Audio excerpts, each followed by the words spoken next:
Savan TV getba idbusa fa baraka ihimbe ne ton wakata kanga émission tour zalir hambon nasarande ti émission spéciale ha wana ki émission kanga ya sonrentara en yake tour zali on welre te data venama neba runawa ya la jabramana sana ladna sens ne woto ne bizan communauté musulmane souli 2015 en temps 2021 auto ne no ko emkin suka to basi lagi. Salam alaikum wa rahmatullah. Wa alaikum salam wa rahmatullahi wa barakatuh. Ibarak usro iwar émission tour zalle nan pa venam ne yam porin ibaraka i hon wawa e nan dika werin son hon bange yam za communauté musulmane na boni ngem tengele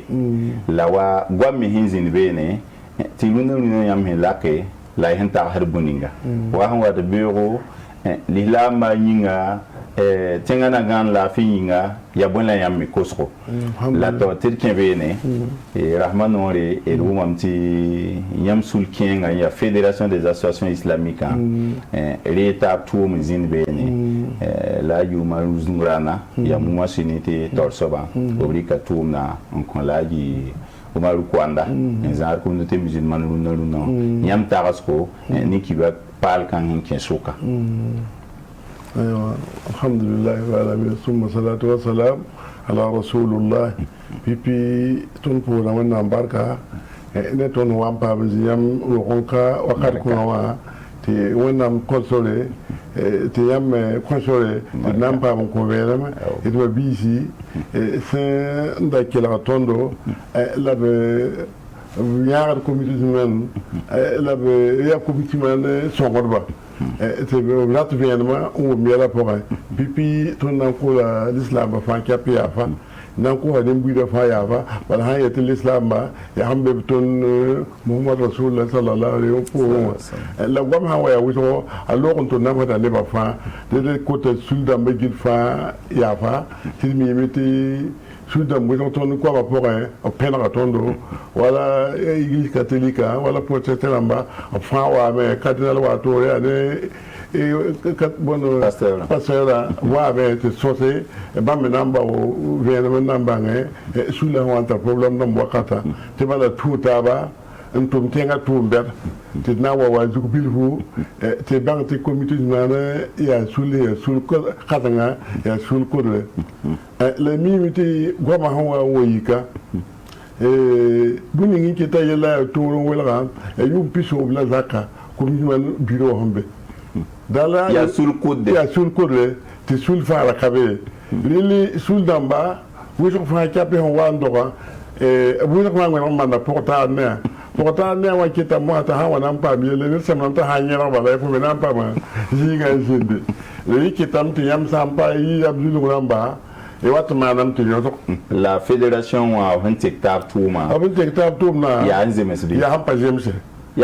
hampa jemse apa toumne je ba bilfo wi gam to fédération en menga asanda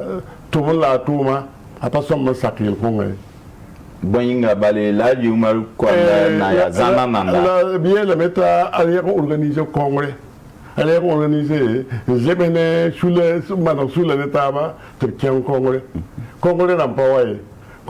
pas William te président et président sont au le bébé président ton akabe dili avant aller auto William te payer le passeport payer le manale bon la sanwa kien tawle et namba nga sabal ni ki tebele auto la sanso on est dans sa fali la son ambasse ya autola to tide wa kembene la jabra sana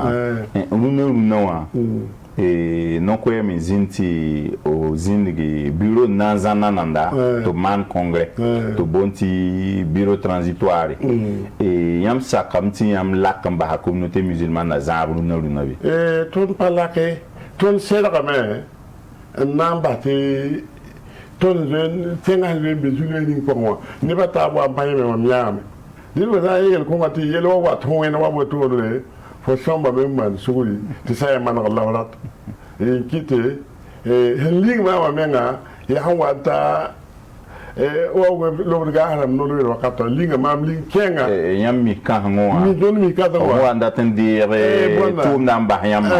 wa le ba 20 mi c'est lobe ye sa ma yam sun ti zabre on pas gêné parce que ton zabre pas gêné o payete d'être pas moins à toi d'être pas toi à toi la ne ba je so pour rien la ji yam man ton dorti yam pa nam baktoran ti ba ma me modern doctoran la wa le ba 20 mi c'est ça le bro tawra pa ba do tawra ya kongre de donc on est là tawra c'est comité c'est ga gil fa pa o poto le wili ti sa wata so ko ba hada mo ya kongre wa wato wale on connaît la to to be na ko pole ya mange kongre pila yi be sa pila table ton dali gido le wili gam ti fa yi han ti ji de wato ni mi te yo ta bi de comité pa yi wato bala yi pipi yo ta be la moment wa communication azar da moza sampale la ali abdul salam kem to ram wakate yo ta bi be hate chere mu wala man sulla to ta yul bo de seybe ye sa ba me sul ko nga be fédération runa ya vice président wala yi comité wala o man don pas comité ton mi por am la ton mi wanya la ji a Cheikh Aboubacar San ho ande président han batila ju maruka na zoere no ko ma mizin na be ni no ko la refa lo me la boti yam nyere fa le am li sakdanti no ko ma kierin se ko na wallo 20 mizin si no ko ton pas tellement no ko na tous les yene yam ha ngesa ho ha ampara ti yugo boda no ko dum be no ram amana son les yene be o ta kaya ne be yit ki an wa zabre ton ka telo wene da ton ka nyama ya ton ne bala watum pam don pokonde la hanna mi kam te ton la ta tete e za bala ton na te ranta ba to me ne pam ba ne de pokolo ya la bi yeti yam ni porun da mamen wa mbo zaptero wa bingmi ka hanwa ndati bamara ma han wa bi ite taba ya bumi ya shori ya shongwenga ni nem ni ya sangi ma ni ngam sama wa mo te ma la fa wa sa pale betal solution e sam public comme ngandel panga te panga wa tusendere on ko wala boji be na yele ton na manel ko nga anyo ne ton ya bote bete ton wi ton na yi ne ba wa polina ba wa wala te tikitin be kat bete ne ba bu da la ton yi nga ton yi de zabte wala ne est ce que den na wa be zabte yi ngal dal zabte la yi na zabte wi dala alaji yella ya woqbil fu l'admim ti 2015 yam ho anande communauté musulmane na tora congrès zin fada ti yam tuta bin kengbe ni Cheikh Mahmoud Bandamba to tize mataban digziba ndoglo yam la to ti yam kenga menga non kwema zindi il hange wala ji Hussein tap sobrama ban pasa keng fada congrès a wakata singam ti wanti yam mitinu kwembe bene lambiti ya sugu soba lam sakande toro ya sida wakat ni bo wayete wa mzakwa wa yama wa ba se ko mud ban jinda be asana jinda be musa sem jinda be le ayawa Muhammad Muhammad walawo to bon tamo bam pa jinda be wa na yamam dara na ko samti bam bo shderu na ndi comité wa la papa mi Neti la yu maruka na zwe hinkabe wa obna poronga adama sakande ndir na zana na asa ndir na zana ti manda wa se ye manda wa same taite parati ti le bon viro te parati ti mamen aparate o mo yel ma to mambuga adama sakande nanto soka mbuga aligi kanozo aligi solution mi hinowa yirala yi azunda zabre na soka ayawa bon comité wala fo ya ni ke man kabe wa fo la ton mete ya ko hayi ko ba comité rulo to aya bum na isang fait en tout cas yam yibe et silia wakar ko me obra parada la robe ndato fata mari yakata yala yakata kala ya yala panan to ko le ma me yel pasano to ko ta yala ira pa bamba bamba to ko buni nga fundanya dal wakar ko o yinga ta ti pana mane yena vusa me ya me ya kana le to bamba hawa ya mama tam yal bo yela ya to ne mam parce que pipi ma mi yamba bala sempre mine de masa ya to wala sempre mine da ma mi da me Bale opa wa pina yam ti o mi yam moto yam mengra singe insonda la ni la mambe biro ko mambe biro ko e mi communauté musulmane ya to wa yam ba to mi ya ba bon masa yam mi yawa comité wa za ba ya to yam ndi kana kawol ni ngai papiri dai yam ha yati o edna ma la woto han ta taw yam le ko neba me fa wonna ba man bonna da fa ta ba yemre neba betul hande ka wala payi digede ta ba wonna me yidiga bam payi digede bala wonna mi digede ya boy yella fa ton tulam to wonna papiri ye ka po pangre la ya fo me nga ni wa mi de mam dikel sadda me ngam na yidiga la mo ayo anen l'islam ko fonta ba de ne no mo me nga apa so wala mam nambola yet labo wa te ya ta ba isiga zakala tizinga wa vetra bila me ko mitom pana nkenge wakat ko wa ka won biyo donc je ko wa ba muli wala wakat ko nga yamba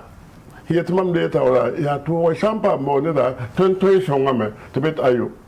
ton mi fo joga yil fa chap na ne fa fo la rat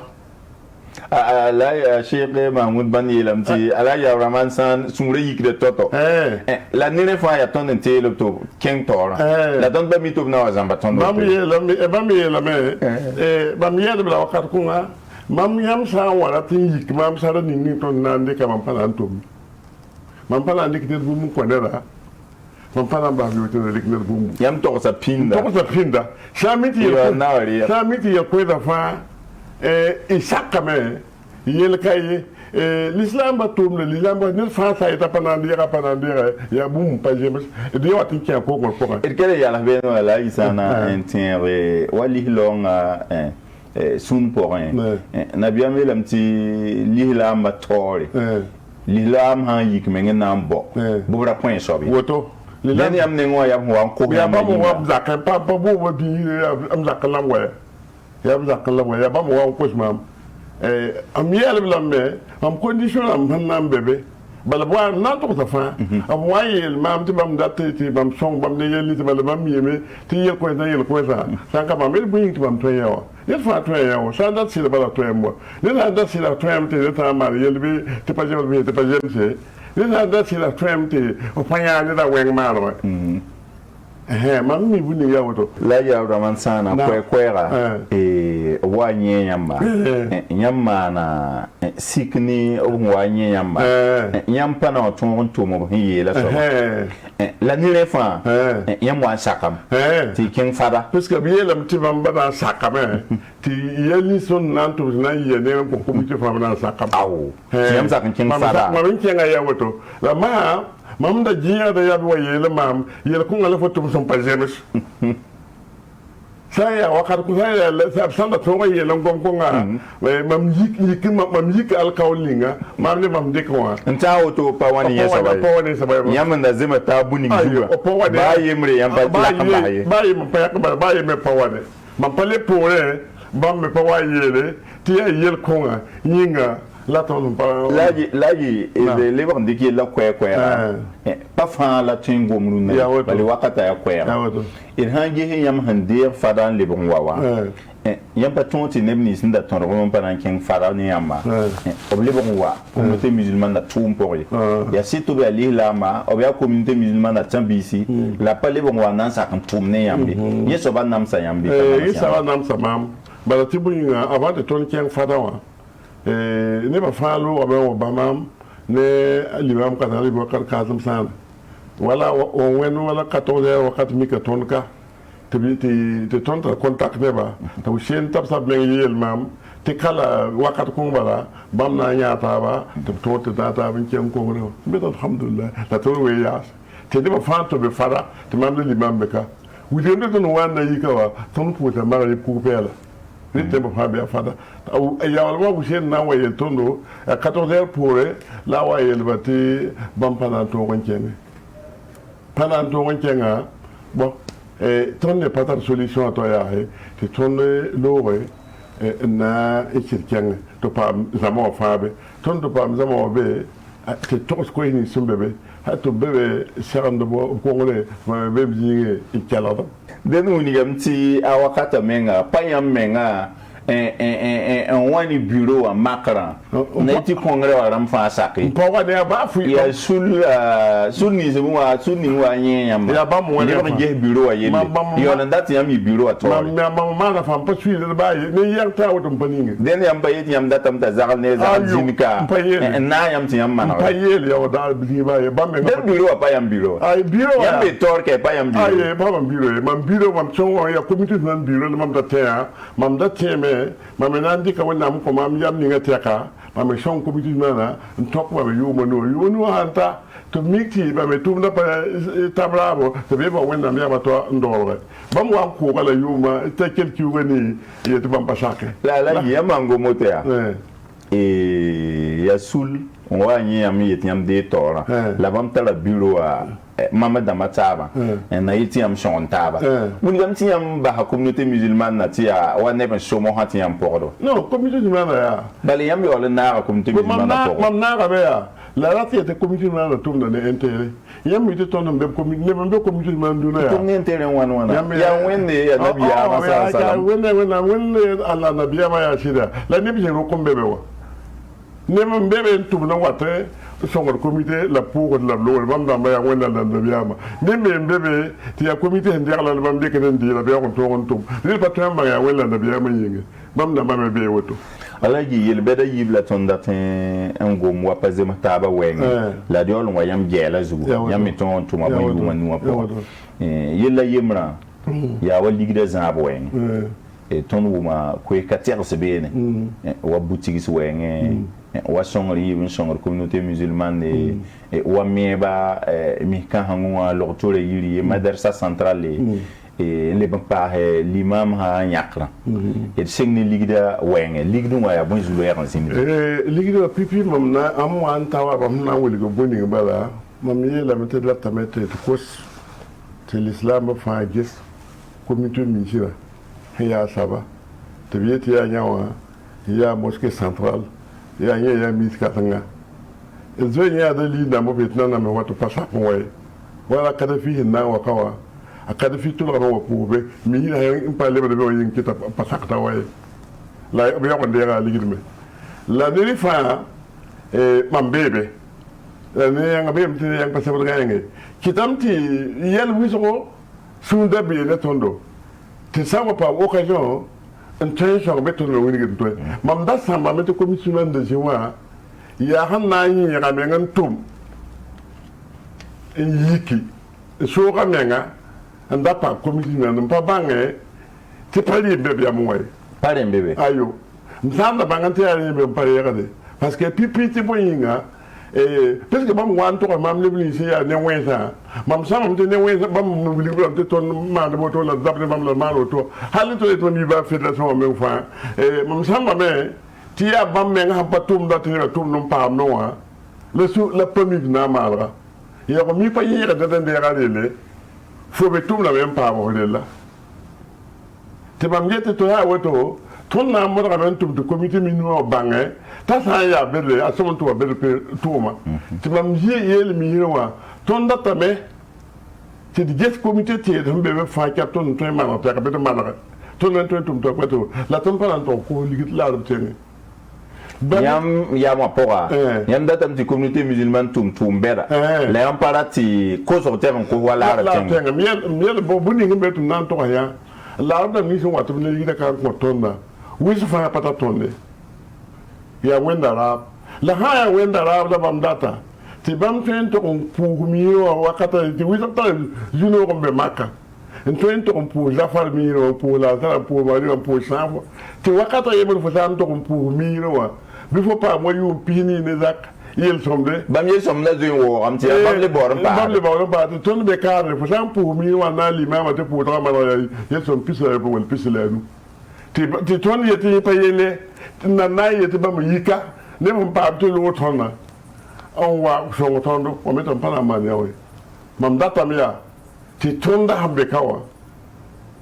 ton me ga yikin je ya ti ton to so ngar menwa wakati nga yam da taga wa andam yele andam tem pam silfan tati yam man yele mam ta sam ne mam meng yele taga ne limam da mi la fa pipi ton yele mbati ya ton biro wa deg de sheng ton biro wa deg de sheng han pare c'est dire on cause nan songo ton fa ile ton pa vie de ton visa mbala te l'islam ba ya wito ton mi men te l'islam ba ob sa wa bang te ton ki tu ligni nga nan dikan tu ni ba mi yela na ki sam la sa ya nan dikal ligda ngola ko bo jigam binge apana ki fo sey to data la ko monde to ko halali akoto la lemi la yam wani yam kan gawa le president dambe mo le yam ko gawa le president wakat ko wa fa yama raka da woto la bla kan comité pa wana ta woto aba ayo yam ko sa wana parce que tu non continue a pas vite de ça qui ça moi parce que bon pas non ya bon comité de qui ça moi qui va on va qui tu moi ya il faut observe toujours là la ban pas de qui ça qui ta ko ma na azaka alaji makre wa andamba la yam ta square to sakan wani shongre minti li la ma to ne fa ko ton ta lisamba fa la so woni yi songo beda ya wala alegi nus kana je wala Musa Kwanda wala Hamid Karo wala mbaton sana mbaton so zange la songo bet yi ya woto la bang unité comité mama damba gilfa Musa fa songo wekete songo de awo idna go ma yam ta ligdan tum ninga la ligda zaba yam wande bureau pazem handa bebe ne ligda zaba ton wande bureau pipi ne ba bebe yele te ton ninge ne ba salaire ne me c'est bureau maman dam salaire en top compte wayodo bulu kiwi to miel mi hira ne me sin tum dum mi hira abu ga da yamba abu ne so wenda be tum dum mi na bata vi on tum to bata ba bam dam ne nge sakda me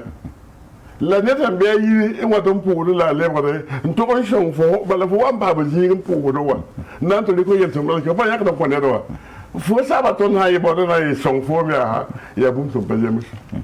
fo so mo song donc wakar ko wa apaye brava zangi li ki tam to biye o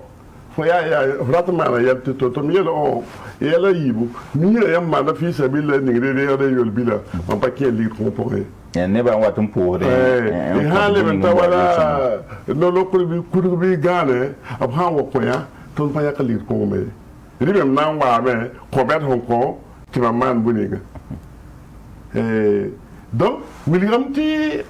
wakar ko wa wen sil yol tame hati ba bam kuduga han wa taw menga wen la tourna be ya so tinga menga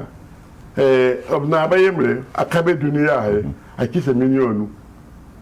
tenga menga ba akisa milion yibu ti milion yo po ti bam diklida to be bam diklida to po to edna ninga kwanta wa ti ya wa yishim po wala ma et sita bangal motawa esa man pa woto na ninga communauté musulmane konton wa banko wa to be ko yishim po to be ko yishim po ya rati et mo la rati et o bagran anan de anan parere aba la handi ko to koneta ita parere commande we donc tu vas me citer une ligue de millions yo po enfin sing tiak me comité ay un piso wala no gile après to on parler on la ba yembe millions yo po ay papa communauté musulmane yo ali yira auto après to pas pam ligue nda boto o patalon pam ti na nam sa compliqué ko ya millions ya tout spécial ya pipi la boto la wilgam ti ya menga ba me wan ta ka za ba le ba na songa to ba me la ta nya la ban da yi la mi ahbe nim bil la yame lam ti songul pa me to be to yi ligda to pui wa ya me to be lam wa ya andam da wan ya mama ya ba ti sul fa ya tara ma dugun na mo wa ya man ti ke kaya la mo yam na si na bla yam wala ne ba ta bon pa wende be tore when so tu na tora ya wo bam nam ha ba ne ba ta ta yi tenga bam lo to ko ya yi lo ti ba mo ti fo maro fa ligida zaba wenge yam pa zima ta zang ligida zaba ya ga bam ya kele ya la ben la dike wa bora to wa boutique sa communauté musulmane mi kahanga boutique hin karan gubu ya woto benu wa no ko en pazindi boutique so no ko en pazindi me puisque boutique so wa option contrat ne bulem ninkema boutique sa wa me wakata yumpila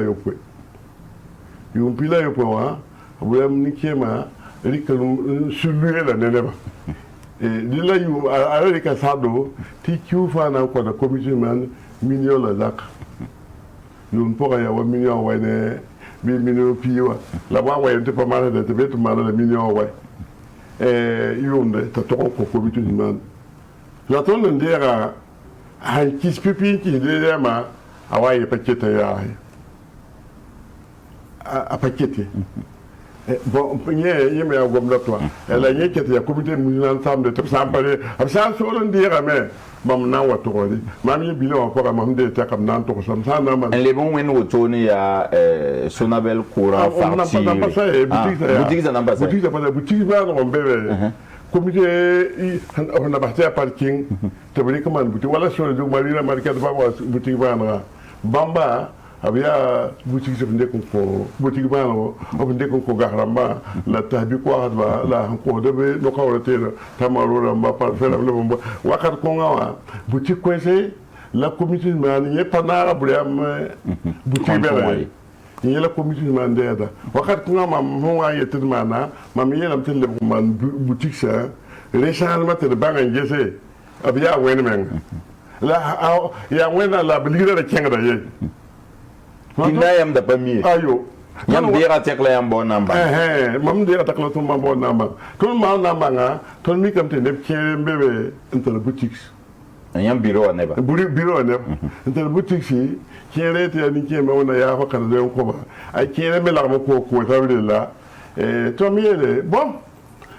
ça ne sul tero sul le beng ne ba patron ya kan ta tero be a to ya sul le tero ba yam data mtib tunwa tonra hangana yam man suli association yam serre songra association en serre son yam voilà donc famille ba woto pa sakade a sakade moninga sul le tero chomana yam be kawa kuro ya samu samdarfa na wa wazugo bala sa pa sa me sing mo hawo ya sa me sing da kan re me mo wa kon ko woni yeme woni kontere ya kan re kontere sunda to so mi ira ye yakra yawda yam pa ya ye inda yawda mo sa yena ya wuso la rikita la yam welga boutique bon sa ta boutique ba wa wela mo sa ba mo yawdi boutique ba zone wela boutique ba mambo agence immobilier yele fo nanjes boutique seluna fo hande ligda fo katwen ko ton ligda be na sanka sek ton me hande seka ya banko wala nanto sana sheka yelen wene jekun siwa yele to ayo bali nani nga communauté musulmane yu communauté musulmane yu wala jita ton zanto ninga be e sawa nangiele bniya ligida hayi ne ga mi anke ne ga wata ton maria ti agence immobilier wa ye nkete ngetruna ya city rahma yiba burqata ka to nyala mi tara ere la ba mi te ta ki ligida be ale puisque ha pa kongre mane ti ma manu bilan wan lep so ba ligida be wam nenge sambe banka to bien so fa aw courant facture du mam yam za yuma nu am pa yor mi kanga courant facture sa yikin jeng sono bella kabela ram sa yikin jeng sono bella ma menga sono mo mi sama sono bella mam tuba nepte to ngom on continue de jogo nya directeur commercial en quadra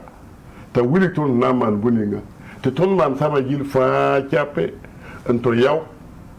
ndara ton te mam da yem to nyak konta da ma jelle le ni kontera kaspoera te ton yaw sama wasa te kura hansa bi fidel da mabanti ya mama to da kura ni te wili ti avenra te bet pato la rifa ton mana seba green dera la samning ya mo amiki la yam mizan yuma no ti samning ti sa yam yo sembe ye pato ya sawa ob ya la am sem ya digida han to ya kura wa ya ina breda ya ligidi bogla yam na yam yo ligidi ya kura wa ya ligidi man fisa billahi ni no ye somo ya kura ye sabra la ye so batata kura ye saba patata kura wa ya bo bambe ya hada be donc bala ñepp ciede comité caisse moy ne benda géré de yenda donc bela ton yawda ma menga pour personnellement mi yakam ligidam passé yaw nim imam tun ta nya ka lirin pa za wen bi so pare la wa na ngom kay kula wa handa ja pa yenta minu pila nu biya wala woto la ton wuma da ha ko mi ni ha wa kula minu pila nu ne kiu ya wala zakon ba mon peu puisque faut pas tal ko faut pas système pour ya faut que mi yela ko faut comme na kala menga ba mo go est-ce que minu pila ni ko yam pa mi te so na bel man su ya la ya woto yam ki na ke mam na ke la so na bel ya nto ko ngel ton de ka ta ya la ton mane aw ala yel gom limon nga yel mo bale yeme gide yela wusro e limon wa ya boiti yamba Cheikh Mahmoud Bandamba l'imam kan nga raba awaka san wa ambi tip so zuga en le bon ti board l'imam sataba on a l'air pipi l'imam san wa ika baran pakemo to na kine ki ni to na bakena sa tanga il y a jeudi là vers 21h baboto lit ba akema sukli mame be won ta to ya azum mim de pas dans la zuma ya bum ta so la be ya no ya no mala mu mti fona iba me pa kemi ni ba adam ñu me pa kembe me ki nek donc ma ya na nan puje to biel mam ya haya wato bi bola sakande te ton da goma me ta sakan la ta push wakati me nda wanjin te mam ni limam et la bena taba sawar poka to mi limam dilla mi ambo limam dilla yambo ne mon passe menga ba mi yam ha babo ne mon passe menga mi da zabi ya to ba bebe waya han bebe halin watole mare te ba ne ne sa pa sa kan me sa kan bebe Abdul Malik bebe Abdul Malik ni ta Abdul Malik la directeur be ko lawo ti limam si do chele apa yel mam tana de ya la la kella ngala suri de le wana mara yem te bi bola Malik pa la bam soron lori pa ta ko le to na beka le to ma soron lori le to na be kini ko le handa na pour azuma te bam si te bola Malik ne et pa mbola kanazwe abonna sakande mbola sakana akatolo ndeke hali to mwa to mo yi lo to yanta yira to mbo mbola Malik to Malik wa yira to miyala Malik ya limam da ila mete bi ko ba pa to puja li ya me ngene sirom mawa bi ko mbola kanazwe walfu la ada kanazwe abonna sakande pendant to ay da sakande et bo da kapame et kapama wa ele bratale te dato ko je te bi wonta to before ko te ime pour d'abord ha se mimi no donc na yi to ko to mi aye mi ka to mo ya ka ngo ne be paye mbele ya to fa bi man suguri la nya na ibrahima te sa to mata ha nya na ibrahima au ha sakai anam bo alam lame ta siro bo no yele tum sakame ayawata nan puta ana wa mi ko puta te ye awashen puta hawa shen puta ha adamira pa adam patala saka pa wa bara la sakan ka patala wa bara le boliam ali Abdul Malik azumla ya wata am zakwa tum deka te ken limami lan to jende te puta le ta te dikin ken le ko limami la mandora yuma yiwe fa chap hale wa tok limam ni mam wa jete bo yella wo ko na ma alaji adam lunana la fe nan kapame limam la fe nan kapame yella wo ko no to et hamba hanen de ay wat le bazable la wakat kan ngayam patole in sohni Cheikh Mahmoud Bambi ki wali mo nga wakat ko ngaya ti Cheikh Mahmoud Bambi de ngun gul ta sebre nguli gmam tawti wiligmam ti tawti limam be loktoida wiligmam ti ayenda na limam ba taw sama yenda limam kata bale hange biro wa han yeti dina yela wa korongo wa pour affaire islamique ya bam geto ya tamwa ti bam na ye limam kata nga bam yakre bam paatu menga la ab yakre limam bash ndika ala janam jungana pourquoi ne nous savoir te qui secrétaire général là amao tawa komam la bête na moto kon to kan noje mi you know te ya bamba na yi azuma limam katina ti mam ye mam mi la minim tiaka mam ham basse ti mam gay lo tuila ob tok da yi mam ne ab cheikh ban jeme tawa ti mam pa ken mam mete a cheikh ban de limam mi kin to mi on pour fa yi bala a cheikh mahmoud bande limam ham pam la fi wala re ta cheikh mahmoud wan lo ko pour da pour da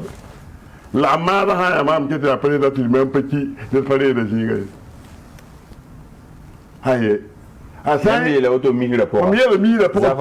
public mais d'affaires pour mi le public auto. Donc Cheikh Bande à la trêve organiser yalla. C'est pas tout ni mamé. La ya hanan da ye lembo le mamé ah wato limam ta ha man limam pa ke ma dama na wana. Mam na ye lambala fo ya affaire islamique. Fo nto ko ngese o na ma ne buninga ti l'imam ta pame te pour de guerre de wang la leer na de l'imam ta na pekiwa e mam pano manda bu on pa na mala bu apa bu me jema de bana yam me nga bu mo ta ya ta pam la fi bon donc ma yeme hem papa am lewa a shura pa yino e ne ri fa e do go ma ne taba tamiya le bana yam me yel buninga a so la po to yam mi mo e mi mo yam mo wana kera yam ton biro hana mana yam im tembe affaire islamique da wala yam na mana ina saka na nebo yam pati na ye limam yam te limam apale bumba to limam ngo bala to be mo donc wakat ko hawa mam bat yam we jangbe ndi kawa et tu es dire même pour denter ali sans watami rapport mité ya ka bi so pour la tête lo ta pour la on sera de ta so bu mo donc la ya rawan sana e mdatam ti gel bilfu te lebon wa gom yam hambe gom ni ngazuba te diolon wa base ni wa yam ne Cheikh Mahmoud Bande yam ni limam ka nga abwaka sana te diolon wa base e yam ndir yuma no 2015 en 2021 non le no ko mti yam lak bilfan e yam belam ti ko sa songre e ko hali lamba fa to mana han twen ti song taba mana mihri lo tori madrasa centrale et il pas ma songre dik yam dik ligda man ton non pas ligda ton pipi yam mi mete madrasa sa pipi ba tawti ton na papa am ligda ko menga mam ke comité o pipi wa ton mana mam jabe te kuro coupe de me ya boyoko ton ne ba wen bala ne mam te to da mesine minyo pile daka woni be groupe électoral woni ti kura tan kupu ha de ya rele ye mpala te tam ligida woto daga ligida woto la ya ton nebe bili wala yi be ta bal tum ko bon ba ha ligida son pama ligida be te jore na madu la ton wi ligam bala madrasa la ne ba fa yitube oblimama ho wazo mwemo fa yitube yam me bangra tikrizi en to migra po titul san to jesa ko ma hiwa onda mana onda to onda mewa papla fone yelo do wonda te dam kabe fu kabe ni ko ma haji me nga kala ya to ni yam mi wakat ni mi wo wo tibam to se to je ke to man de viwa c'est ton malade il madra centrale là ton men to etaka minga yata wa million wana bon pas ma c'est sabambe pas là c'est pas comme pas si to c'est la one ça ça que et ça wana mana bila wa kate et nambo la yamba media ma tilere la million 14 ah bon j'aime ça avec pas ligue tek bol quoi et ya buni to fa ton pas sakatine to la tele ko ne to ya ko metara ba ton sa wala tewa o sai que to va aimer faut que mo mi que ko sam pa de pour mo to donc mi ba mu ni wala ton kala de ko de commission den madrasa centrale là yam mi mana yin ti ko nga sak ka sam na me getenti a sakada mo sa handa ta mona to la man ra fa jini nda ko bi fa la ba ja hati asoma hati ame atoy saka ke to bilo ko donc il était de yibé yibé moi yam minti mi katanga mengarabe me ba yo mbulale abe tengre sara hada ni ro ko pitebe tapi wo pi be fa ya bu ko lobe akara yinga da girfa yam le te mara bon da yinga bra man da mira sera te lan tapo yam ite aba akara koma ka da ke da mira foka hal wakatin wa da mai lima men ra singa me nda ko la ram tum na mana to pasake hatu tubo ko yum tole moy lima mi yede bo kaya te de ba wo be ka wo wa te wo bo to ne be te wannan hawo buta mana ga nata mana ga la tin pamite ma mana wa mana ga la wena wa wa ni la woto donc te tolle o mota e shinge mira mana le ton no mana ga pokwa yam mira tsengra menga ton ninga tando na jaka le bon pa poto ramba aligira pa binibe ayida misa ba no ni do na mi misa ba no ta ba na ti yega bale yam wa na yi wa mi kan nga mana ba ne pass pa zinkra ton da wa million ko ba la pihnu en david gwama ti wa le ba milliard pour so gwama bo ligira hamara ton da shinga ton da na mara apon te ko wanda keda la pasa panga la diabra la ton wa mi ka moite pa wa pa ta mota ti ne ba ketu ne ba po wo yinga so ko la duga ton na ya be na mara wala et na pa la ton on pa ha jininga ya ba ita ha yem ning pa ha ya mala be tolu atenta ne plus piga atende kazama men atenta le plus piga si ton na le mota na passport la ma na manfa na le pass yingre yam shinga na wati baktum na yam tagara o million wan labning be bo ma mi premier la ko na pa ta ligue ko no be ko na million ko nu ko be na am atenta be bale tumna be bala pata sivla din nan to la won ha sa ka nan to sa bala bumbe ton pala bumba ye ba ne do ko bumbu ko le dam alaji zikanga kwe ya bonti communauté musulmane yum pisho la zaka tum kan rapa ton tum ti ya manda wala yam nyeba bon ya yam ntu yel ne bati yam fa ba hiburat mam nan tum mam data yin wa mtela mtu wison fa ya rela bala ni ke mala tara moy la yu maluka no la sana man fa betam tu ko man tu am ngaya ko bananda ba mon to dan de yakande ni ke mzata zaba les jeunes da betum na ko la yam jeunes fa pa auto yam tabala yam mam jeunes fa ka wa pa jot ni ba ko nam to ba so ngene de ayo mam ba je ba la pa regrete ni mam tum ni nga to yiki etom lo ba mam bu regrete dana so ka yam yenda wala yam en tum na ti wa pang ba yam ham man game ti ne sul pa no me yam ngeta ipa mande bang pa ne za ko wena zaka mam pa to no man bang sa e pa mbeo me le bra koma am sa ko mam mbeo na le to ma woto na le kele ba le won ko yam manda to yam na le to wala pa ba ne sul pa no ba le sul pa no pa da e ken lo to re yiri zingu mo wala be no mo hasingam to man ti am wa iti na mana lo to lo to e zingu wa dare mam ba gigira ton gigira misa wa ton gigira misa wa po ko bala de gette am to mi tam te tanga mi hira bla mi amara sa mata sa luyam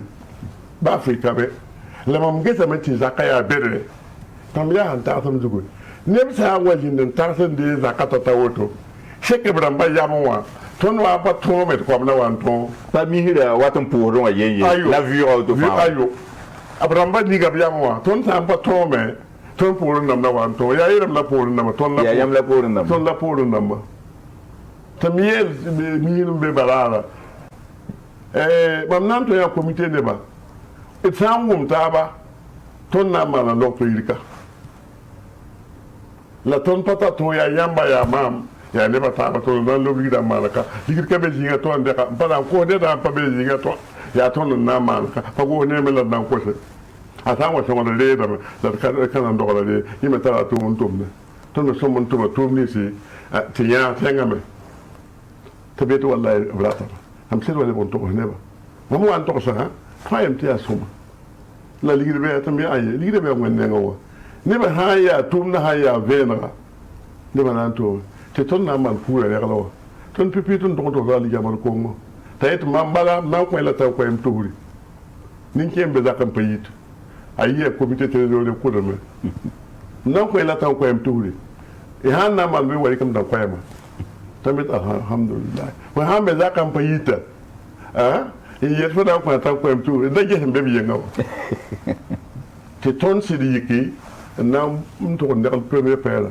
mbole neba bara yi no jina me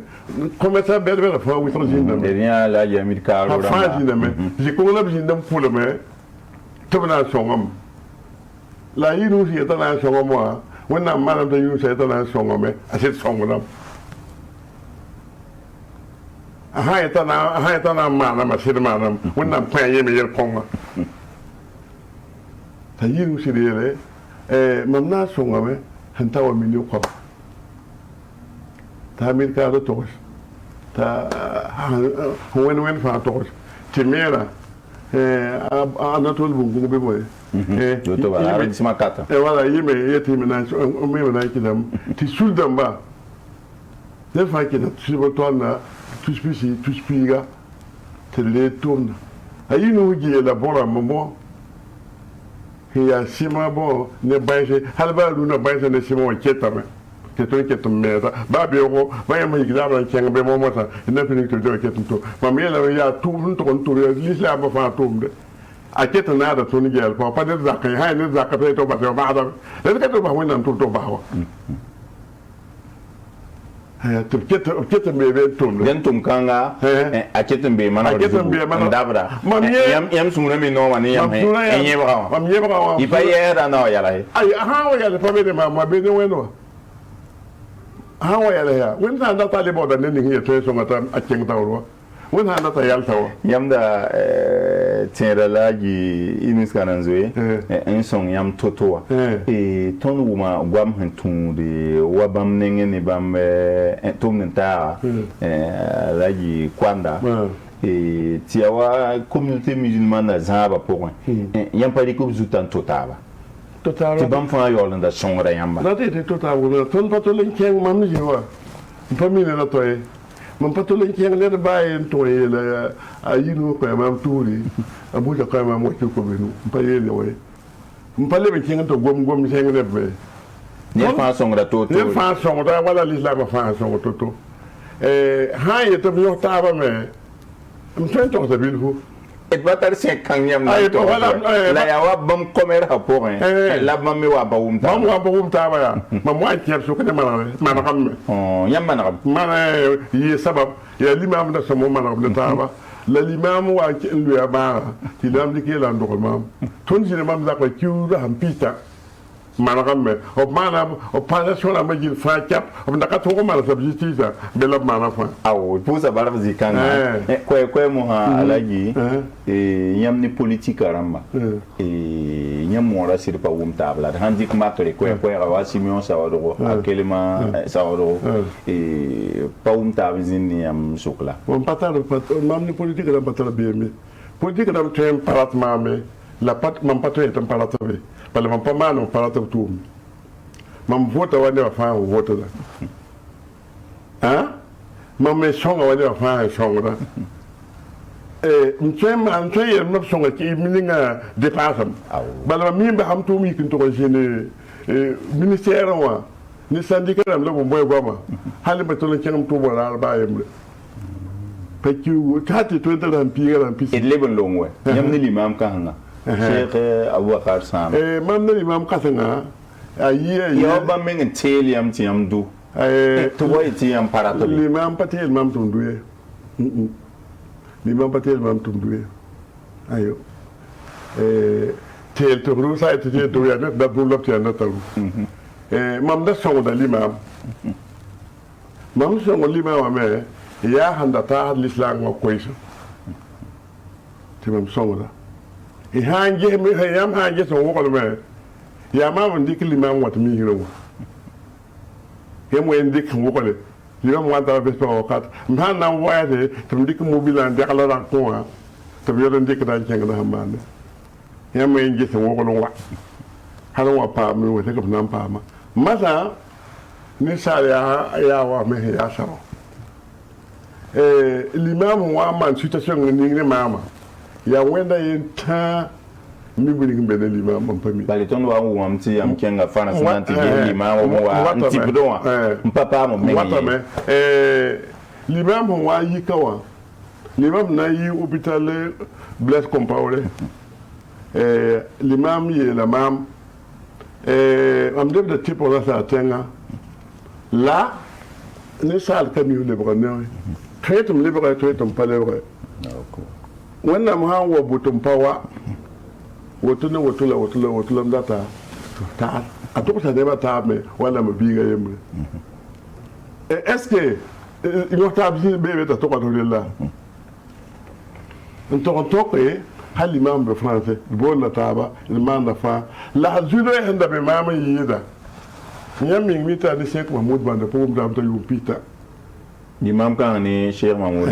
mam yi fada wo me ya bumma ba manale on to amati l'imam Cheikh ban yi ka jinwa wo pour ton ma de l'imam yinwa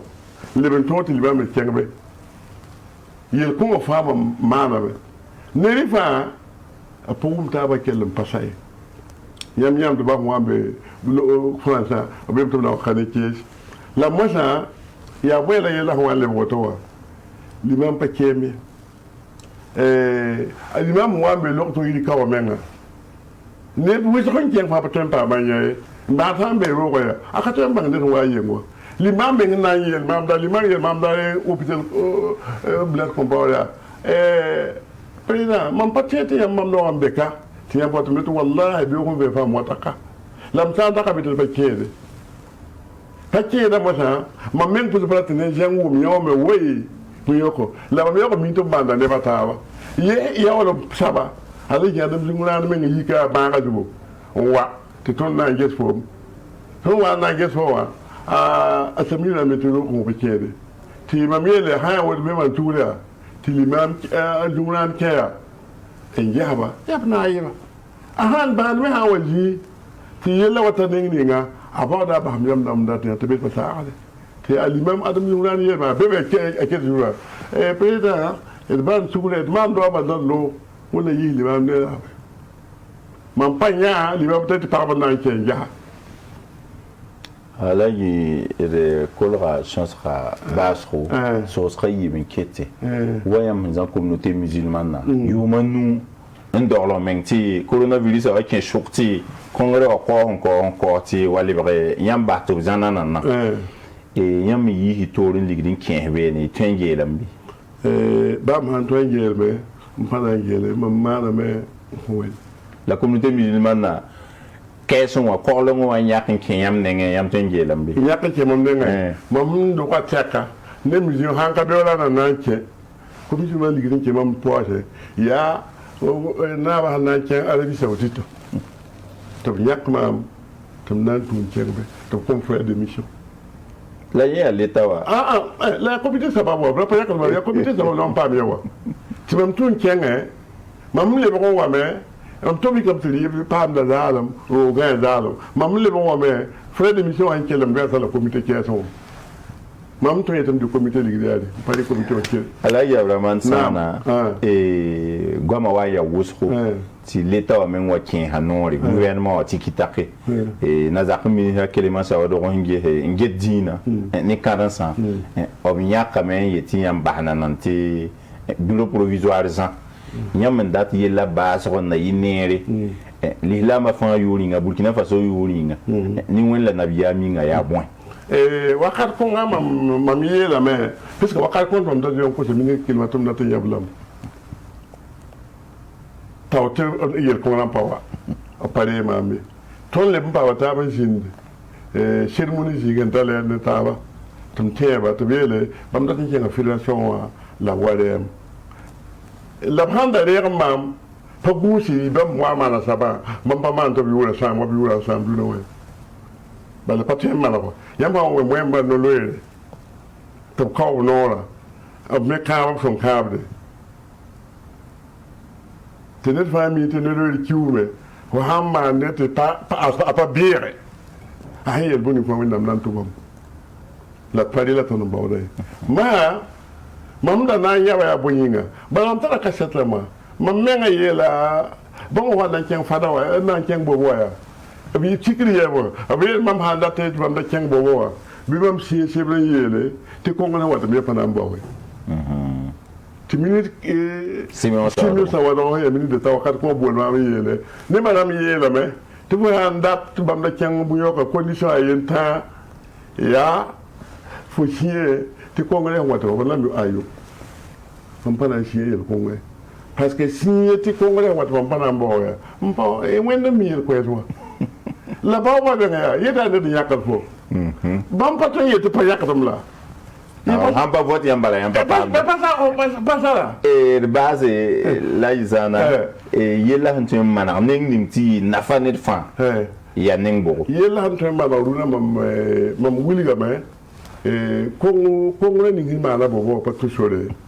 gouverneur ba ko CPG e metam nan ya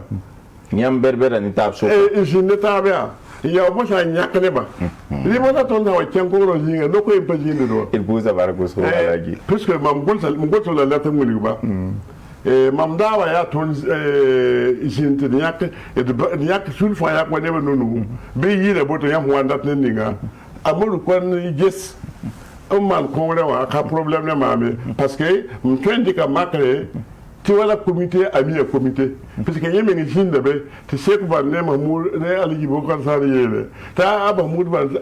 abul ko sa na ke bureau wa bam na yibe ta kana yo yisa ti bam le wala de ke yena ni runa mam ta ko yinga mam ta da me ta ami e comité mota a toye ne ninga son tembo ne ma na ta li ngi mi yele me a jini ne be jini ne tara ti dige ko ngoro na ma na wona la mawa mam nambo nem pa nambo mo ha apawa kat la bambanga li den don enzi son rapport menga yam pa mi congrès ha ma ne nambo me ipa nambo inampa mi ayo wen mieme la wen ha wa smikti babam datam bawo me ti yam papa la toite ba yak fo o pa yak do aw ti bam ndey ti bam ta prove pina la pista la dak haya sida gom to be aw tabati yamet ne la yam ne ala apa sakat nana ligir pa dite hay adik de meta tando ton pala tando mebo hay ton dawa la woto ti sawa il vous a barguso ala ya vraiment sana communauté musulmane na Torsoba 2015 et 2021 on attend no ko ma on zindi to lake nguro manare hembe soka to sogon congrès on wate i barkus ko en convenement on a levé kon ni ndare te le pam taba on convenum la de songre ti dina kenga to yam fa ya kasete sonne alagi abraman sana unna el pousser la baraka on a levé kon ni ndare te le pam taba 7 TV antenne na mazutu